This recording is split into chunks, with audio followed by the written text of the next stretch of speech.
इथून पुढे शिवसेना भाजप या तालुक्यात निश्चितपणे राजकारण करेल. जवळ्यात मोठा विजय मिळाला गेला.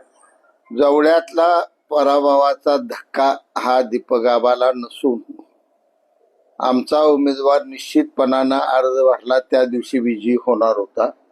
अतुल पवारांच्या विजयाविषयी आम्हाला निश्चितपणानं खात्री होती, म्हणून आम्ही तिथला शिवसेनेचा अर्ज उमेदवार माघारी घेतला. विधानसभेत केलेल्या चुकांमुळे कदाचित जनतेने हा निर्णय दिला असावा असं मला वाटतं. राजकारण अडचणीत येईल. आता मित्राचा मुलगा सुद्धा त्यांच्या घरच्या ह्याच्यातनं पराभूत झालेला आहे.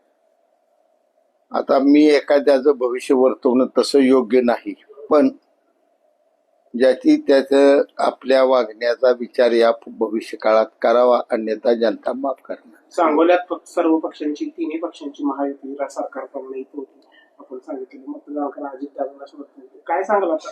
अजितदादांना श्रद्धांजली म्हणूनच त्या ठिकाणी घड्याळ दीपक आबाच्या पोराला सुद्धा पराभूत करून विजयी झालेला. जिल्हा परिषद आणि महायुतीच्या मदतीने येईल असं चित्र आहे. सध्या तरी स्वबळाच्या एवढे जागा त्यांनी जिंकली. भाजपला स्वबळाच्या जागा मिळण्या एवढे चित्र स्पष्ट दिसून येतं. या ठिकाणची निवडणूक पालकमंत्री जयकुमार गोरे यांनी अतिशय चांगल्या पद्धतीनं हाताळलेली आहे आणि आमची शिवसेनाही भाजप बरोबर तिथं काम करते. ज्या पद्धतीने राष्ट्रवादी शरद पवार गटाकडनं, मोहिते पाटील गटाकडनं सांगितलं जात होतं की भाजपचा आणि महायुतीचा सोपडा साफ होईल, चित्र तर वेगळं दिसायला लागलं.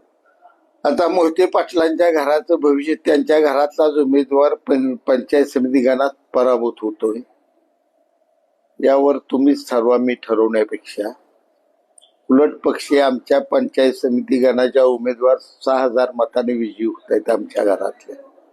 यावर जनता नेमकी कुणाच्या बाजूला चालली हे तुमच्या लक्षात येईल. त्या तुलनेने अजित पवारांच्या राष्ट्रवादीला लोकांनी मतदान केले, पण शरद पवारांच्या राष्ट्रवादीला डावललेली दिसते बऱ्याच ठिकाणी. आता खरं तर सांगायचं तर शिवसेना ही शिंदे साहेबांचीच, राष्ट्रवादी ही अजितदादा म्हणजे आता सुनेत्रा बहिणीची, यावर महाराष्ट्र जनतेने शिक्कामोर्तब केली. विधानसभेला जी भूमिका घेतली अचानक दीपक सावंत यांनी, त्याची किंमत दोनदा त्यांना चुकवायला गेली. नगरपालिका असू दे, कायम असंच राहणार आहे ट्रेंड तुमचे? कारण तुम्ही, माझं मनापासून असं मत राहील माझ्या मित्राला की अजूनही त्याने सुधारावं आणि जनता कोणत्या दिशेने चालली त्या दिशेनं स्वतःचा राजकीय प्रवास ठेवावा. आलं तर जवळ घेणार का तुम्ही? जनतेने मान्यता दिली तर निश्चितपणाने घेऊ.